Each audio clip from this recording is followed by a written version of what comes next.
Hello दोस्तों, मैं विनय आनंद आपका इन्फो दोस्त आप सबका स्वागत करता हूँ। And after 1 month again I am in front of you. और दोस्तों, आज से मैं आपके लिए वीडियो लेक्चर्स की शुरुआत करने जा रहा हूँ। सो आई होप कि आप इन सारी वीडियो लेक्चर्स को पहले की तरह ही पसंद करोगे, आप इसे लाइक करोगे।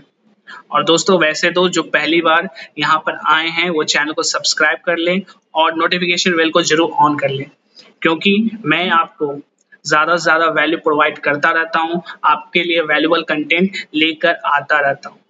ओके, सो अब तक जितनी वीडियोस मैंने बनाई हैं सारी वीडियोस को आप जरूर एक बार देख लेना, क्योंकि वो सारी वीडियोस को आप जब एक बार देख लोगे, after you see the results would automatically come really. तो चलिए आज के टॉपिक में बढ़ते हैं और देखते हैं आज का हमारा टॉपिक क्या है। तो आज का हमारा जो टॉपिक है उसका नाम है RDA, resource description and access. Resource description and access, ये आज का हमारा टॉपिक है। और दोस्तों, ये जो ऐसा टॉपिक है जिसे आप अक्सर इसे स्किप कर देते हो, इसे छोड़ देते हो। और इसका कारण क्या होता है कि ये ऐसा टॉपिक होता है जिसे पढ़ाया नहीं जाता है। एंड इससे रिलेटेड जितने भी कंटेंट है आपको मिल नहीं पाते हैं, सही कंटेंट आपको मिल नहीं पाता है, जिसके कारण आपको ये टॉपिक समझ में नहीं आता है। ठीक है, तो यही जो प्रॉब्लम है, इसी प्रॉब्लम को मैंने कोशिश की है कि आपको आपका जो ये प्रॉब्लम हो रहा है, इस प्रॉब्लम को दूर मैं कर सकूं। ओके, तो आप इस वीडियो को लास्ट तक देखना और समझना आपको ये समझ में नहीं आया है या नहीं आया है, और मुझे कमेंट करके जरूर बताना। ओके, और भी कोई भी क्वेश्चन होगा, कोई भी सवाल होगा आपका, तो मुझे कमेंट करके एक बार जरूर बताना। ओके, तो चलिए शुरू करते हैं। तो resource description and access RDA है, जो ये क्या है, resource description and access is a new standard for bibliographical description. यानी ये जो RDA है वो है क्या दरअसल, तो ये है एक स्टैंडर्ड है। ओके, तो ये एक स्टैंडर्ड है, और ये स्टैंडर्ड करता क्या है, तो ये स्टैंडर्ड करता है बिब्लियोग्राफिकल डिस्क्रिप्शन को देने का काम करता है RDA, resource description and access. Okay, और ये क्या है कि it is a successor of AACR2 second revision. तो जो AACR2 है, AACR Anglo American cataloguing rules है, उसी का ये एक सक्सेसर है। AACR आया, AACR जो रिवीजन हुआ, उसके बाद जो 2 आया, AACR2 आया। इसके बाद जो आना चाहिए था, AACR3 को आना चाहिए था, या और भी रिवीजन होना चाहिए था, वो ना होकर एक नया एक स्टैंडर्ड को लाया गया, जिसका नाम ही resource description and access RDA रखा गया। ओके, तो ये हो गया कि RDA क्या है, तो RDA रिसोर्स डिस्क्रिप्शन एक्सेस है, और इसका काम क्या है, बिब्लियोग्राफिकल डिस्क्रिप्शन को देना है। और बिब्लियोग्राफिकल डिस्क्रिप्शन को जो देना है वो दरअसल है क्या, AACR2 का ही एक सक्सेसर है, यानी AACR3 ना आकर RDA आ गया। ओके, अब है कि इसके क्या क्या कैरेक्टरिस्टिक्स हैं, क्या क्या गुण है RDA के। तो सबसे पहले क्या है ये, a flexible framework for describing all resources analog and digital. तो क्या कह रहा है कि ये RDA जो है एक फ्लेक्सिबल फ्रेमवर्क, एक फ्लेक्सिबल स्टैंडर्ड है। और ये जो फ्लेक्सिबल है, किस तरह से ये फ्लेक्सिबल है, आखिर क्यों ये फ्लेक्सिबल है, तो इसका कारण है क्या कि ये जितने भी रिसोर्सेज हैं, कैसे रिसोर्सेज, तो एनालॉग रिसोर्सेज है और डिजिटल रिसोर्सेज, यानी जो डिजिटली रिसोर्सेज जो प्रोवाइड होते हैं, मिलते हैं, और जो एनालॉग है, एनालॉग मीन्स जो ट्रेडिशनल हमारे पास रिसोर्सेज है, इन दोनों रिसोर्सेज को इन दोनों रिसोर्सेज का जो बिब्लियोग्राफिकल डिस्क्रिप्शन देने का जो काम करता है, वो RDA बहुत ही अच्छे ढंग से कर लेता है। ओके, जो AACR2 में था तो उसमें क्या था कि जो जो नए नए जो डिजिटली कंटेंट जो आ रहे थे, जो नए नए डिजिटल रिसोर्सेज जो आ रहे थे, उन रिसोर्सेज का बिब्लियोग्राफिकल डिस्क्रिप्शन AACR2 के माध्यम से कर पाना मुश्किल होता नजर आ रहा था, जिसी के कारण क्या किया गया, RDA को लाया गया। अब ये जो दूसरा है कि ये data that is readily adaptable to new and emerging database structure. नए तरह के डेटाबेस पनप रहे थे, जन्म ले रहे थे, जो डेटा हो रहा था बहुत ही ज्यादा बढ़ रहा था, और वो जो डेटा है वो डेटा अधिकतर डिजिटल वे में कन्वर्ट होता जा रहा था, डिजिटली ज्यादा डेटा मिल रहा था, जिसके कारण AACR2 को वो सारे डेटा को हैंडल कर पाना, उन सारे डेटाबेस को हैंडल कर पाना मुश्किल लग रहा था। ओके, थर्ड क्या है कि आरडीए का जो फीचर वो क्या है कि data that is compatible with existing records in online library catalogues. जो भी एग्जिस्टिंग जो भी पहले से रिसोर्सेज थे, जो भी पहले से रिकॉर्ड्स थे, उन सारे रिकॉर्ड्स को भी ये अच्छे तरह से अपने अंदर संभाल लिया, अच्छे तरह से उनका बिब्लियोग्राफिकल डिस्क्रिप्शन बनाकर आरडीए देता है। इसलिए ये क्या है, मोर कंपैटिबल है जो पुराने रिकॉर्ड से उसके लिए भी, और जो नए रिकॉर्ड से जो ऑनलाइन रिसोर्सेज है, जो ऑनलाइन डिजिटल रिसोर्सेज हैं, उन सारे दोनों के लिए ये काफी अच्छे ढंग से उसका डिस्क्रिप्शन बनाने का काम करता है। ठीक है, तो ये तीन मेजर आप कह लो इसके गुण है, इसके कैरेक्टरिस्टिक्स है आरडीए के। ये पहला फ्लेक्सिबल है, ये जो नए डेटाबेस है उसको ये अडेप्ट कर लेता है, और ये कंपैटिबल है। ठीक है, तो ये तीन सबसे बड़े मेजर कैरेक्टरिस्टिक्स हैं आरडीए के। ओके, आई होप कि आपको समझ में आ रहा होगा। अब आते हैं इसके हिस्ट्री पर कि कैसे आरडीए आखिर जन्म लिया, कैसे आरडीए बनाया गया, आखिर क्यों बनाया गया, ये भी बातें हैं। तो सबसे पहले कि इन हिस्ट्री में आते हैं तो 1997 में आते हैं। तो 1997 की बात है। 1997 में क्या हुआ कि the joint steering committee JSC, joint steering committee for revision of AACR, यानी आपको पहले मैंने AACR का वीडियो बनाया था, उसमें मैंने बताया था कि AACR का जो रिवीजन करने का काम है, जो डेवलपमेंट करने का काम है, वो एक कमेटी के द्वारा की जाती है, जिस कमेटी का नाम है जॉइंट स्टीयरिंग कमेटी। ठीक है, जॉइंट स्टीयरिंग कमेटी है AACR के लिए, जो रिवीजन करती है, जो डेवलपमेंट करती है AACR के लिए।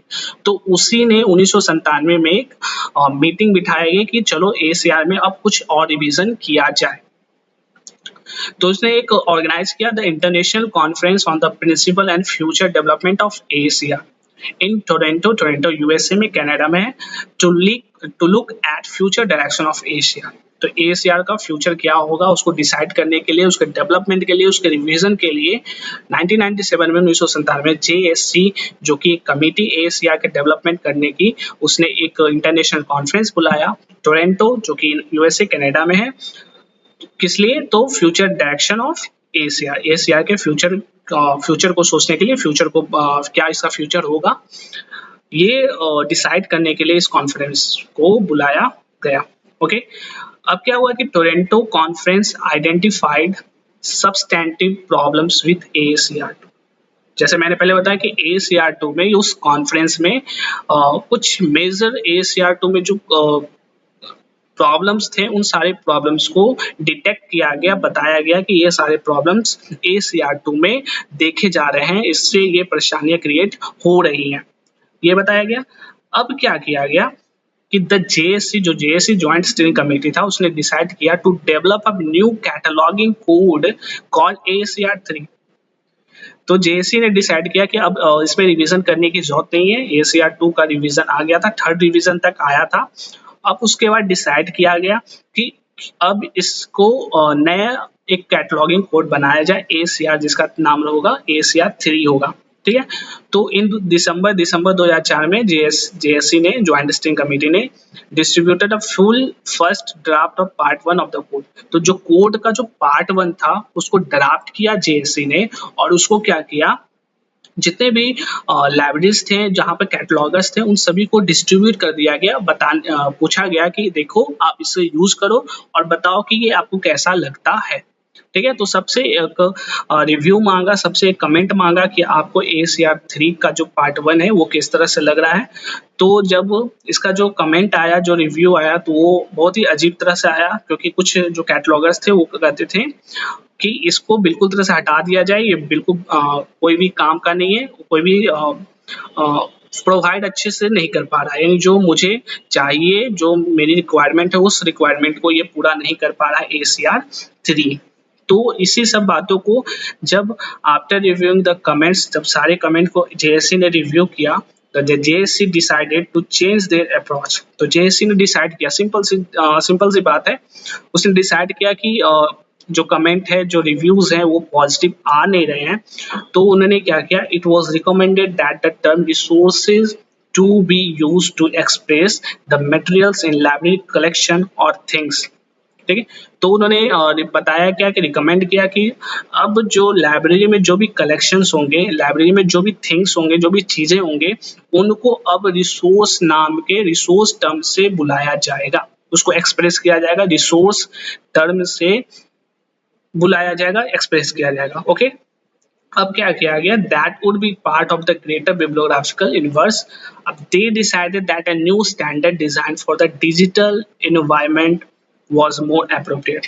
तो उन्होंने इन सारे कमेंट से जो रिव्यूज किया उनसे पता चला कि जो इन्फॉर्मेशन वो डिजिटली ज़्यादा होता जा रहा है, डिजिटली कंटेंट ज़्यादा है, अब उसको उसके बिब्लियोग्राफिकल डिस्क्रिप्शन को प्रोवाइड करने में जो ACR है वो उतना क्या है कंपेटेबल नहीं है, वो कर नहीं पा रहा है। इसलिए JSC ने डिसाइड किया कि एक स्टैंडर्ड डिज़ाइन किया जाए, एक स्टैंडर्ड ऐसा डिज़ाइन किया जाए जो डिजिटल इन्वायरमेंट के लिए एप्रोप्रिएट हो, डिजिटल रिसोर्सेज के लिए एप्रोप्रिएट हो। ओके, सो क्या किया गया, इन अप्रैल 2005 JSC agreed to abandon the title Anglo American Cataloging Rules। तो JSC ने 2005 में ये अग्री कर लिया कि एंग्लो अमेरिकन कैटलॉगिंग रूल जो ASCR है, इसके टाइटल को, ये जो टाइटल है, इस टाइटल को त्याग दिया जाए and took a new working title for the code, और एक नए टाइटल पर, एक नए कोड पर काम किया जाए, और जिसका नाम था RDA, resource description and access. तो दोस्तों आई होप कि आपको ये पूरा हिस्ट्री समझ में आया कि कैसे RDA का निर्माण हुआ, कैसे RDA डेवलप किया गया। ठीक है, तो अब आते हैं, अब इसके प्रिंसिपल पर आते हैं कि RDA की क्या प्रिंसिपल है, RDA आखिर किस पर बेस्ड है। ठीक है, कौन से प्रिंसिपल पर RDA बेस्ड है। तो जो RDA है वो 3 प्रिंसिपल पर बेस्ड है। आपको याद रखना है कि 3 प्रिंसिपल है RDA में, जो कि RDA उसी से बना है, उसी पे बेस्ड होके बना है। ओके ना। तो पहला जो है कि functional requirement for bibliographical records FRBR। तो जो सबसे पहला है जिस पर बेस्ड है वो FRBR है। जो दूसरा है FRAD, functional requirements for authority data, और जो तीसरा है वो है statements of international cataloguing principles. ठीक है, तो ये जो 3 प्रिंसिपल है, इस 3 प्रिंसिपल पर RDA बेस्ड है। और जो पहला जो है FRBR, इस पर मैंने एक पहले वीडियोस बनाकर रखी है, तो उस वीडियो को आप जरूर देख लेना FRBR, और उसको देखने के बाद फिर इसको जरूर देखना। तो आपको क्या होगा, ये जो RDA है आपको ये भी समझ में आ जाएगी अच्छी तरह से, और जो FRBR है वो भी आपको अच्छी तरह से समझ में आ जाएगी। ठीक है, तो आप उसको जरूर देखना FRBR को।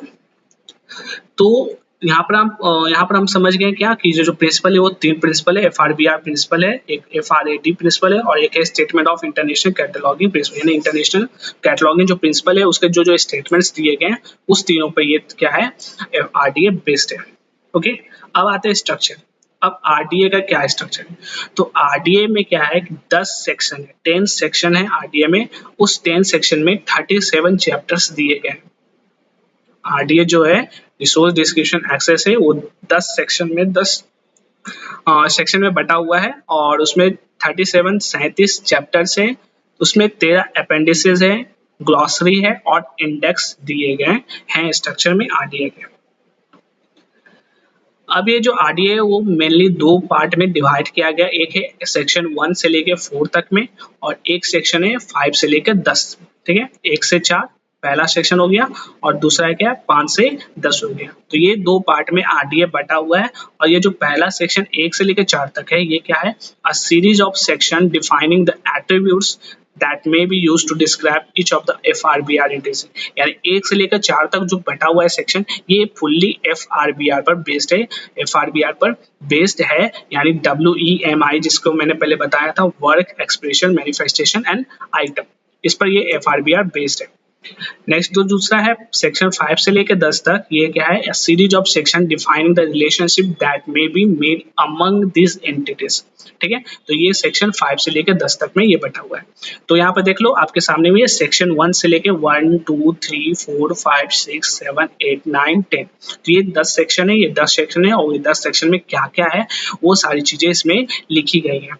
तो दोस्तों मैं आपको एक पूरे RDA के वेब पेज पे लेकर जाता हूँ, और मैं वहाँ पर आपको दिखाता हूँ कि कैसे कैसे सेक्शन बटे हुए हैं और क्या क्या चीजें उसमें हैं। ओके, तो चलिए अभी थोड़ा सा आगे बढ़ते हैं, उसके बाद फिर हम लास्ट में उसको देख लेते हैं।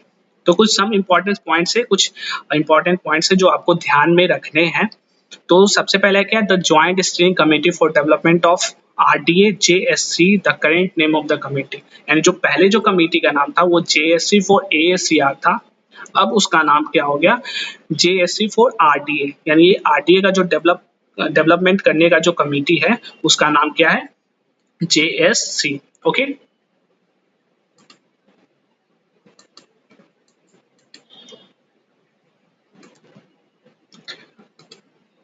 ओके, सो अब क्या है कि जो करेंट नेम है कमेटी का उसका नाम है RDA JSC, is responsible for the ongoing development of.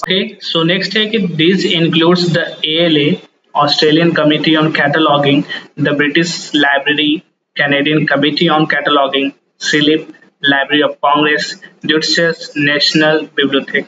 Okay, so यहाँ पर ये कह रहा है कि ये जो आरडीए है, आरडीए को बनाने के लिए अलग अलग देशों से अलग अलग लाइब्रेरीज, कमिटीज, अलग अलग लाइब्रेरी एसोसिएशंस मिलकर इस आरडीए को डेवलप किया, आरडीए को निर्माण किया है। तो इसमें आपका एएलए है, ऑस्ट्रेलियन कमिटी ऑन कैटलॉगिंग है, ब्रिटिश लाइब्रेरी है, कैनेडियन कमिटी ऑन कैटलॉगिंग है, सिलिप है, लाइब्रेरी ऑफ कांग्रेस और नेशनल बिब्लियोथेक है। तो ये सारे ये जो सारे कमिटीज हैं, इन सारे ये जो सारे एसोसिएशंस है, ये सभी लोगों ने मिल के आरडीए को डेवलप किया है। ओके, और नेक्स्ट क्या है कि RDA was initially release in June 2010, यानी आरडीए को जो रिलीज किया गया, आरडीए जो निर्माण हुआ है, आरडीए बना कब है, तो ये है जून 2010 को आरडीए को बनाया गया, आरडीए को डेवलप किया गया है। Okay, so next question, next है क्या कि RDA was implemented in 2013 by the library of Congress, और ये जब रिलीज किया गया 2010 में, जून 2010 में जब रिलीज किया गया,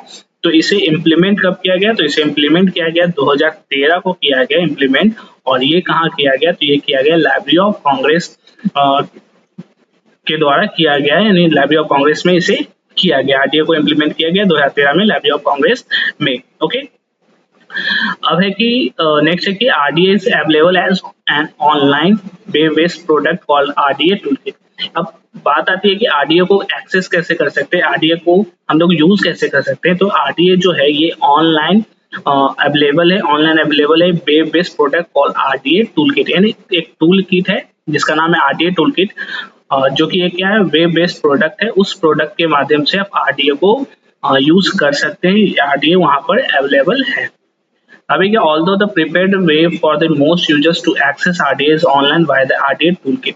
जैसे हम लोग पहले यूज करते थे, ASR2 यूज किए हम लोग ने, कैटलॉग कार्ड बनाया है, तो ऑफलाइन अवेलेबल था, बट जो आरडीए है वो ऑनलाइन अवेलेबल है, और ये जो अवेलेबल है वो एक तरह का वेब बेस्ड प्रोडक्ट है जिसका नाम है आरडीए टूलकिट, वहां पर ये आरडीए को आप एक्सेस कर सकते हो। ओके, और ये जो इसके जो आरडीए को कैसे यूज करना है, क्या क्या उसमें चीजें होती है, इन सारी चीजों को बताने के लिए एक वहां पर इंस्ट्रक्शन भी दिया गया, आरडीए कैसे यूज किया है, आरडीए का ट्रेनिंग दिया जाता है लाइब्रेरी ऑफ कांग्रेस के द्वारा, आरडीए का ट्रेनिंग प्रोवाइड किया जाता है, वहां पर आप जाकर उसका आप ट्रेनिंग ले सकते हो। ओके, तो आप चलो मैं आपको लेके चलता हूँ आरडीए के वेबसाइट पर, और वहां से आप देख लेना कि वहां पर क्या क्या चीजें हैं और कैसे वो दिखता है आरडीए, और उसमें कौन कौन से सेक्शंस हैं। ओके ना, तो चलिए, तो दोस्तों देखिए, ये आरडीए टूलकिट है, आरडीए टूलकिट एक ये क्या है, इसका वेबसाइट access.rdatoolkit.org फ्री ट्रायल। ठीक है, तो ये जो मेरे सामने ये क्या है, फ्री ट्रायल है, इसका मतलब क्या है कि RDA free of cost available नहीं है। ठीक है, RDA free of cost available नहीं है, इसको परचेज करना पड़ता है, इसका सब्सक्रिप्शन लेना पड़ता है, देन आफ्टर यू आप क्या कर सकते हो, यूज कर सकते हो उसे। तो इसका जो फ्री ट्रायल है वो 30 दिन का है, यानी एक महीने का फ्री ट्रायल है, और फ्री ट्रायल करने के बाद आपको कुछ पैसे पेड करने पड़ते हैं, और ये जो पैसे पेड करने पड़ते हैं, इसका जो सब्सक्रिप्शन होता है वो क्या होता है, अगर आप एक यूजर को यूज करता है इस आरडीए टूल किट को, और आरडीए टूल किट की मदद से ही आरडीए का जो आरडीए है उसका यूज किया जाता है। ठीक है, तो यहाँ पर है आरडीए का जो अगर एक यूजर यूज करता है आरडीए को, आरडीए टूल किट का, तो उसे $195 पे करने पड़ेंगे। अगर वो $195 पे करता है तो वो यूज कर सकता है आफ्टर 30 डे ऑफ ट्रायल। अगर 2 से 4 यूजर है तो $185 है, 5 से 9 है $181 है। इसी तरह ये चल जाता है। ठीक है, तो ये जो $195 है, अगर आज की बात की जाए तो $1 की जो कीमत है वो 73.83 रुपीज़ है। ठीक है, और इसको जब मल्टीप्लाई किया जाएगा 195 से तो ये हो जाएगा 15,268 रुपये 50 पैसे। यानी 30 दिन के ट्रायल के बाद अगर आप आरडीए का यूज करते हो, आरडीए टूल किट का यूज करते हो, तो यू हैव टू पे 15,268 रुपीज एंड 50 पैसे, यानी 15,268 रुपये पेड करने पड़ेंगे। देन आफ्टर यू क्या कर सकते हो, यू हैव टू यूज। ठीक है, सो अब देखो यहाँ पर ये लाइब्रेरी ऑफ कांग्रेस का वेबसाइट है। यहाँ पर ये आरडीए कैसे यूज करना है, आरडीए का जो ट्रेनिंग है वो ट्रेनिंग मटेरियल यहाँ पर प्रोवाइड किया गया है। यहाँ से आप लोग क्या कर सकते हैं, इसे ओपन करके आप इसे डाउनलोड कर सकते हो। यहाँ पे पीपीटीज दिए गए हैं, उस पीपीटी को पढ़कर समझकर आप आरडीए को यूज कर सकते हो। तो यहाँ पर सारी ये ट्रेनिंग सारा मॉड्यूल प्रोवाइड किया गया है, और इस मॉड्यूल को पढ़ने के बाद आप आरडीए को एक्सेस कर सकते हो। कैसे एक्सेस करना है वो आपको पता चल जाएगा। ओके, तो यहाँ पर देखो आरडीए टूल किट है। तो आरडीए टूल किट में जैसे मैंने बताया था कि इसमें कितने 10 सेक्शन है, 10 सेक्शन है और 37 चैप्टर्स है। तो यहाँ 37 चैप्टर्स, यहाँ देखो सेक्शन 1 है, सेक्शन 2 है, सेक्शन 3 है, 4 है, 5 है, 6 है, 7, 8, 9, 10, ये 10 सेक्शन है और सबका अलग अलग नेम है। ठीक है, सेक्शन 1 है recording attributes of manifestation and item, second है recording attributes of work and expression, recording attributes of agents, recording attributes of concept, object, events and places. तो इस तरह से भी ये सेक्शन के नेम है। तो आप इस वेबसाइट पर जाना और वेबसाइट पर जाने के बाद आप इसको रीड करना, पढ़ना। और देखो यहाँ पर क्या है, यहाँ टोटल 37 चैप्टर्स हैं, 10 सेक्शन और 37 चैप्टर्स है। ओके, फिर है यहाँ अपेंडिसेस है, तो टोटल 13 अपेंडिसेस है। तो ए से लेकर एम तक है। कैपिटलाइजेशन ए है, बी है एब्रिविएशन है, सिंबल्स है, सी है इनिशियल आर्टिकल्स है, D records syntax for descriptive data. तो इस तरह से ये पूरे सारे अपेंडिसेस दिए गए हैं। फिर नेक्स्ट यहाँ नीचे दिया हुआ आरडीए अपडेट्स हिस्ट्री, आरडीए को कब कब अपडेट किया गया है। तो पहले 2012 में किया गया था, फिर 13 में, 14 में, 15 में, 16 में, 17, यानी अभी लेटेस्ट जो अपडेट है 2017 में आरडीए को, ये जो आरडीए टूल किट है इसको अपडेट किया गया था। तो यहाँ पर देखो, यहाँ पे एक ऑप्शन है टूल्स का ऑप्शन है, यहाँ पर अलग अलग तरह के टूल्स है आरडीए के। फिर यहाँ रिसोर्सेज है, तो ये रिसोर्सेज अलग अलग तरह के आरडीए में जो रिसोर्सेज है उसका यूज यहाँ पर बताया गया, दिखाया गया। तो आप इसको तभी एक्सेस कर सकते हो या जब आप इसका सब्सक्रिप्शन परचेज करते हो, या आप 30 डे के ट्रायल में जब अपना name, institution name, city, country, email ID और इस तरह से आप रजिस्ट्रेशन करते हो। तो रजिस्ट्रेशन करने के बाद आप इसे ट्रायल वर्जन यूज कर सकते हो, and after trial version you have to pay some amount. अगर आप एक यूजर है तो $195 मीन्स 15,268 रुपीज आपको पेड करने पड़ेंगे। ओके, तो आई होप आपको ये समझ में आ गया। और यहाँ से लाइब्रेरी ऑफ कांग्रेस का ये जो वेबसाइट है, इस वेबसाइट से आप क्या कर सकते हैं, इसके पीपीटीज को डाउनलोड कर सकते हो, इसके ट्रेनिंग मॉड्यूल्स को डाउनलोड कर सकते हो, एंड इस ट्रेनिंग मॉड्यूल्स को पढ़ने के बाद आप आरडीए कैसे यूज करना है, कैसे इसमें कैटलॉगिंग किया जाता है, बिब्लियोग्राफिकल डिस्क्रिप्शन दिया जाता है, वो आपको समझ में आ जाएगा। तो आई होप आपको ये वीडियो आपको समझ में आया होगा। और ये सारे मैंने आपको आरडीए बताने की कोशिश की, समझाने की कोशिश की है, एंड आई होप कि आपको ये सारी चीज़ें समझ में आ गई होंगी। और जो जो इम्पोर्टेंट चीज़ें हैं वो मैंने आपको इसमें डिस्कस कर दिया है। और यदि आपको लगता है कुछ चीज़ छूट गई है तो आप मुझे कमेंट करके बताना, या आपको कोई प्रॉब्लम, कोई परेशानी हो, कोई भी क्वेश्चन हो, कोई भी क्यूरी हो तो मुझे जरूर कमेंट करके बताना, मैं बिल्कुल उसका रिप्लाई करता हूँ। एंड आपका दिन अच्छा हो। Thank you so much.